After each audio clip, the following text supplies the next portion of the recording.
Shalom saudara terkasih dalam Tuhan. Bahagia sekali bisa berjumpa kembali dengan saudara melalui program Renungan Harian Channel 5M bersama saya Pendeta Ong Handoko Kurniawan. Seperti biasa, sebelum kita mendengarkan episode ini, terlebih dahulu saya ingin mengajak saudara berdoa seperti doa yang diajarkan oleh Tuhan Yesus. Mari siapkan hati saudara, kita sama-sama berdoa. Bapa kami yang di surga, dikuduskanlah namamu, datanglah kerajaan-Mu, jadilah kehendak-Mu di bumi seperti di surga.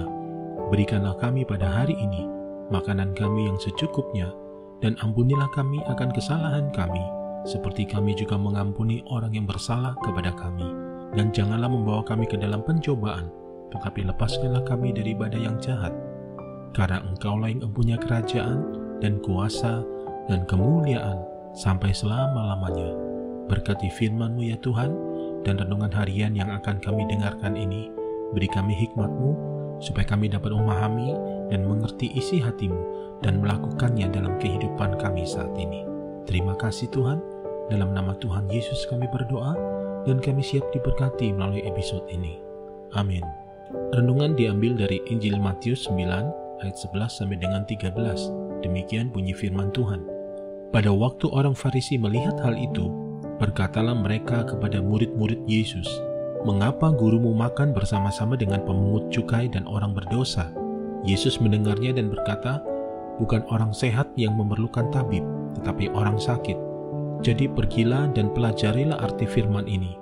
Yang kukehendaki ialah belas kasihan dan bukan persembahan, karena aku datang bukan untuk memanggil orang benar, melainkan orang berdosa."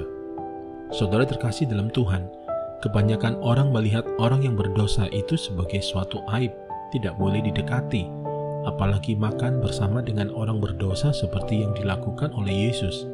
Seringkali tanpa kita sadari, kita cenderung menghakimi orang berdosa dan merasa lebih suci dari mereka, dan tidak peduli lagi atas keselamatan jiwanya. Namun pemikiran Yesus berbeda dengan kita. Ia datang ke dunia bukan untuk menghakimi orang berdosa, melainkan untuk menyelamatkan orang berdosa. Ia bergaul dengan orang berdosa, dengan makan bersama mereka, bukan bertujuan untuk meniru perbuatan mereka, melainkan untuk menyadarkan mereka akan kesalahan dan dosa-dosanya dengan menyatakan kasih-Nya kepada mereka. Hanya Yesus yang sanggup merubah orang yang tidak benar menjadi benar. Jika ada orang yang merasa dirinya sudah benar, tidak punya kesalahan apapun, maka tentunya Yesus tidak akan bisa menolong orang benar yang sombong rohani. Karena Yesus datang hanya untuk menolong orang berdosa. Saudara terkasih dalam Tuhan, memang banyak yang dipilih Tuhan, tetapi hanya sedikit yang merespon. Tidak peduli apa latar belakang kita dan bentuk dosa yang telah kita lakukan. Karena jika kita sungguh-sungguh menyesal akan dosa-dosa kita dan bertobat serta berbalik ke jalan-jalan Tuhan, maka Ia pasti menyelamatkan kita. Sekarang masalahnya ada pada kita. Apakah kita merasa diri kita sebagai orang benar menurut pandangan kita sendiri yang tidak punya kesalahan apapun, atau bahkan kita memandang diri kita terlalu ekstrim sebagai orang berdosa yang sudah terlanjur hidup dalam dosa dan tidak ada lagi kesempatan untuk berubah? Atau kita menyadari bahwa sesungguhnya kita adalah orang yang dibenarkan oleh Tuhan? Selagi nafas masih ada, kesempatan masih terbuka lebar bagi setiap orang untuk dibenarkan oleh Tuhan dan beroleh pengampunan dosa. Mari satukan hati, kita berdoa. Bapa di surga, kami bersyukur kepadamu untuk karya keselamatan yang Kau anugerahkan melalui Yesus Kristus Tuhan dan Juru Selamat kami. Ampuni kami Tuhan, kalau kami seringkali memandang orang yang berdosa sebagai aib di mata kami, padahal sesungguhnya kami tidak jauh lebih baik dari mereka. Saat ini, kami mohon pengampunan-Mu. Kami mau meresponi panggilan-Mu terhadap orang berdosa. Ampuni kami yang telah mengecewakan Engkau. Ampuni dosa, kesalahan, dan pelanggaran kami. Kami menyadari sepenuhnya semua kesalahan kami.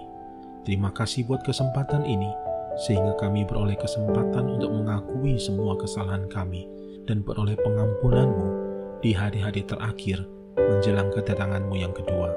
Terima kasih Tuhan. Dalam nama Tuhan Yesus kami berdoa, kami percaya, kami bersyukur, dan kami diberkati. Amin. Mari saudara-saudara terkasih dalam Tuhan, Siapkan hati saudara untuk terima berkat dari Tuhan. Sempurnakan episode renungan harian ini melalui berkat-Mu ya Tuhan. Firman Tuhan berkata, segala berkat ini akan datang kepadamu dan menjadi bagianmu jika engkau mendengarkan suara Tuhan Allahmu. Diberkatilah engkau di kota, dan diberkatilah engkau di ladang. Diberkatilah buah kandunganmu, hasil bumimu, dan hasil ternakmu, yakni anak lembu sapimu, dan kandungan kambing dombamu. Diberkatilah bakulmu dan tempat adonanmu. Diberkatilah engkau pada waktu masuk, dan diberkatilah engkau pada waktu keluar. Tuhan memberkati engkau dan melindungi engkau. Tuhan menyinari engkau dengan wajah-Nya dan memberi engkau kasih karunia.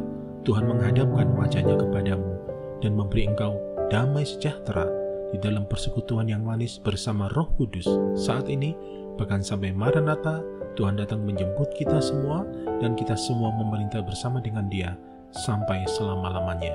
Yang percaya telah diberkati oleh Tuhan, mari bersama-sama kita katakan, amin.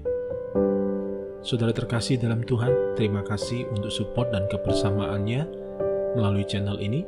Jangan lupa untuk subscribe bagi yang belum subscribe, dan share channel 5M ini kepada para sahabat dan kerabat saudara, supaya semakin banyak yang diberkati.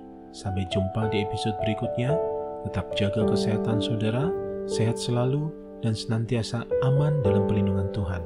Tuhan Yesus memberkati.